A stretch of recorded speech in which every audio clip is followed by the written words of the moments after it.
dal leen ak jàmm xalif général des mourides nataalam xëy na fës lool ci yéenekaay yu bari ñu xëyandoo ñoom ñëpp naka Tuubaa ci journée xasida yi la ñu xëye ak ñun dañu ko nettali laas yéenekaay bi ne Sëriñ Muntaxa woote na ñaan ba noppi naka delloo lépp loxol la borom kun fa yàkkun bi ñu yendoo ñaan ca Tuubaa ngir mu jëlee mbas mi ci réew mi loolee tax naka ñu jël xasida yi ñaan ci réew mi quotidien ne troisième vague larme di xasida yi ka ko bind di Sëriñ Tuubaa Xaadimu Rasuul Sëriñ Muntaxa Basiru Mbàkke nee na am nañ ci moom yaakaar ak si barkeem ngir ñaan yàlla mu jëlee fi mbasum coronavirus 24 heures yéenekaay moo ko xëy di xamle Le Soleil yéenekaay ne Touba mobilise contre le virus yéenekaayu an bi di nettali mbooloo mu bari ma nga xamante ni moo nekkoon nekki démb ca Touba waaye nag lépp ñu ngi ko amalee ci respecté mesures barrières yi gannaaw si nag ci la sëriñ bi dal dee defa pa ñaan laata ndaje mi di dal dee jeex Walfadjri quotidien jeex na boo gis fi Touba doon teg seeni ñaan nataalu sëriñ Muntaxa Basiru Mbàkke mu dékk ay loxom di ñaan ngir jëlee fi mbas mi ci réewum Sénégal daanaka ñëpp ñoo màbboon utali foofee Touba tax ilaa Touba feesoon del ak i oto yooyee doon yóbbu taalibe yi ngir ñu teewee bés boobee naka ñoo dal dee def accident bu rëy ci saase nag juróom-ñaari doomi aadama ñoo ñàkk seenu bakkan ci autoroute Ila Touba boobee syndicalisme point net moo ngi ñu koy nettali nee na benn camion bu gaare woon naka la benn particulier sànjaafu bu juróom-ñaari doomi aadama ñàkk seenu bakkan ci saasi l'observateur des ci l'accident boobee dem tàllal micro yaayu ñeenti doomi aadama yi nga xamante ni ñoo nàkk seenu bakkan ci l'accident boobee seenub yaay nee na xale yi deewee nañu ndaw ak itam ay anam yu méttee métti woppi coronavirus bi dëkkee métital réew mi Sénégal bu Sëriñ Muntaxa woote ab ñaan def na niki démbu jaloore bu réy ndax lu tollook fukki doomi aadama ak juróom-ñeent ñoo ci ñàkkaat seenu bakkan lu tollook juróom-benn fukk ak ñett kaa yoo xamante ni ci jamono ji ñoo ngi soye tax ñuy saytu alerte moo ko xëy di ko alerté keneen ki alerte ci woppi coronavirus mooy professeur Daouda Ndiaye nee na boo moytuwul virus bi dana gën a soppaleku ci anam yu gën a am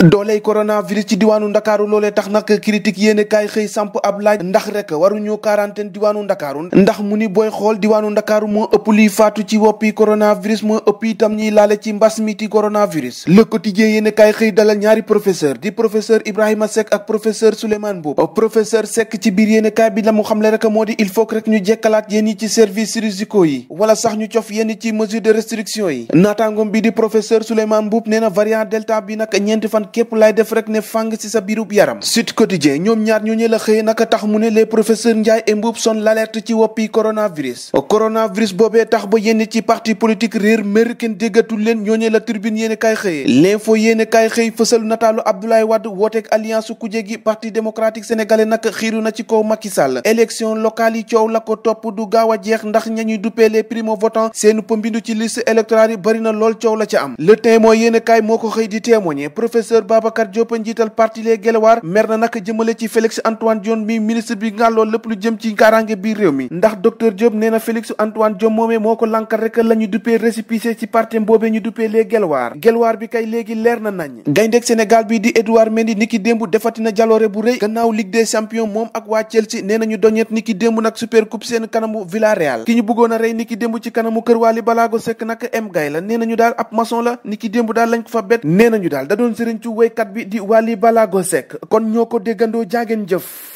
ba ëllëg